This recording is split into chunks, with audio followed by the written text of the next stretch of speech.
मित्रों, ये विजय हमारा लक्ष्य नहीं है। സുഹൃത്തുക്കളെ, നമ്മുടെ ലക്ഷ്യം ഈ വിജയം മാത്രമല്ല, लक्ष्य तक पहुंचने का एक पड़ाव है। നമുക്ക് ലക്ഷ്യത്തിലേക്ക് എത്താൻ ഇനിയും പടവുകൾ കയറേണ്ടതുണ്ട്. हमारा अंतिम लक्ष्य है कमल निशान की केरल में सरकार बनाना, भाजपा का मुख्यमंत्री लाना। നമ്മുടെ ലക്ഷ്യം താമര അടയാളത്തിൽ വിജയിച്ച് കേരളത്തിന്റെ ഭരണം നേടി കേരളത്തിൽ ഭാരതീയ ജനതാ പാർട്ടിയുടെ മുഖ്യമന്ത്രി ഉണ്ടാവുക എന്നതാണ്. हमारा लक्ष्य है केरल को पूर्ण विकसित बनाना। നമ്മുടെ ലക്ഷ്യം കേരളത്തെ സമ്പൂർണ്ണമായി വികസിപ്പിക്കുക എന്നതാണ്. केरल को देश विरोधी ताकतों से सुरक्षित करना, ദേശദ്രോഹികളിൽ നിന്നും കേരളത്തെ സംരക്ഷിക്കുക എന്നതാണ്. और केरल के अंदर जो सदियों से आस्था की ताकत है, वो आस्था की ताकत की भी रक्षा करना। കേരളത്തിൽ വിജയം മാത്രമല്ല, लक्ष्य तक पहुंचने का एक पड़ाव है।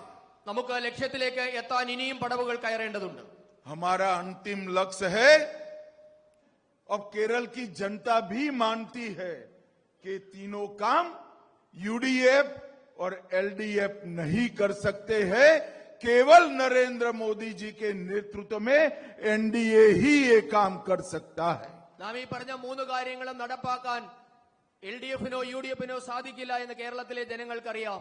ഭാരതീയ ജനതാ പാർട്ടിക്ക്, നരേന്ദ്രമോദിജി നേതൃത്വം കൊടുക്കുന്ന ഭാരതീയ ജനതാ പാർട്ടിക്ക് മാത്രമേ ഈ മൂന്ന് കാര്യങ്ങളും നമുക്ക് നേടിത്തരാൻ സാധിക്കുകയുള്ളൂ.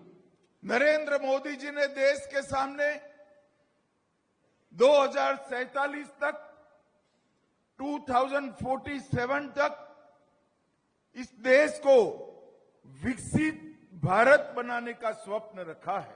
2047 ആകുമ്പോഴേക്കും ഈ നാടിനെ ഒരു വികസിത ഭാരതമാക്കി മാറ്റുക എന്ന ലക്ഷ്യമാണ് നരേന്ദ്രമോദിജി നമ്മുടെ മുൻപാകെ വെച്ചിട്ടുള്ളത്. मैं आज केरल की जनता को कहने आया हूं, विकसित भारत का रास्ता विकसित केरलम होकर ही जाता है। ഞാൻ കേരളത്തിലെ ജനങ്ങളോട് പറയാൻ ആഗ്രഹിക്കുന്നു, വികസിത ഭാരതം എന്ന ലക്ഷ്യം വികസിത കേരളത്തിൽ കൂടി മാത്രമേ സാധ്യമാവുകയുള്ളൂ.